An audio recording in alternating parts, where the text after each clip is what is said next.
much for tuning in to Amy.tv, where every week we have the opportunity to come together and grow in our confidence for life and ministry. I'm Amy Stockstill, and I'm thrilled to have you watching. Today, I'm going to be answering a question that I get often, and I know you probably have it as well, and that is, who do I minister to?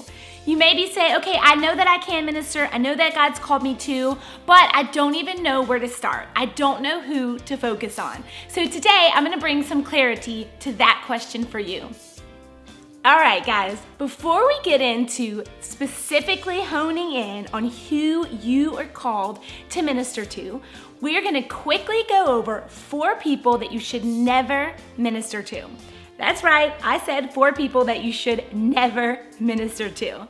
The first person that you should not minister to is someone that you feel sorry for.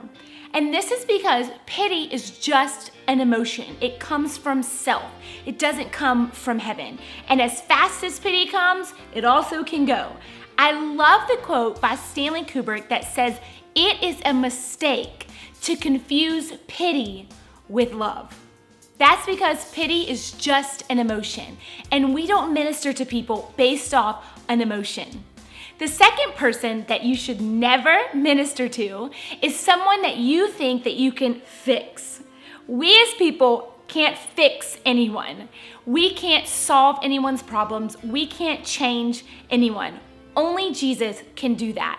And when we try to take on a person and they become our fixer-upper or they become our little project, the same thing that happens to a house that can never be fixed and it just becomes a money pit, or a car that can never be fixed and it just becomes a lemon, this is what happens to a person that we take on as a project.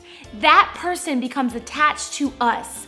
And nothing we ever do is enough. It's like a black hole. Not that that person cannot be touched and changed by Jesus, but when we make them our project, we position ourselves as God in their life, and it never ends. On this third point, this is more of a certain type of person that you shouldn't put your 100% focus on. This is the popular person or the most wealthy person or celebrity, this person that has the whole world at their hands. Now, not that these type of people don't need Jesus, of course they do. Everybody needs Jesus, but when we put our sole focus and everything we have, our energy into the popular crowd, the cool crowd, the one that everybody wants to be like, everybody wants to be around, what happens is it opens the door wide open for the enemy to come in and distract us. It opens the door for those things to become an idol in our life instead of us influencing them and us helping them find their way to Christ. What can easily happen is that we get all caught up in the great things of the world and our desires get the best of us. So you can minister to this type of person, but I would just say be careful to not get all caught up in the moment and in the things of this world.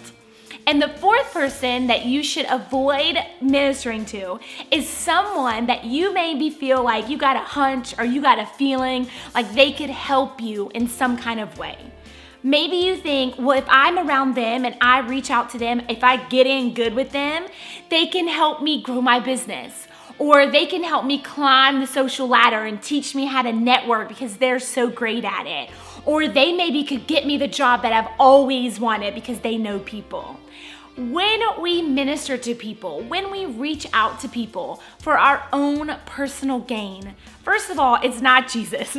Jesus never did that. I mean, who could give Jesus anything anyway? But Jesus didn't reach out for personal gain. And the second thing is when we reach out for people and it's not authentic, or when we reach out to people for our own gain, they know that it's not authentic. And man, it ruins the witness that you have for Christ. Because a person can sense that. They can tell, this person wants something from me. And I know that that's not your heart. I know that that's not your motive, but the enemy is tricky. So if you ever have that little prick in your heart that says, oh, I could do this. Or if you ever have that little thought in your heart that says, if I reach out to them or if I minister to them, then I'll get this.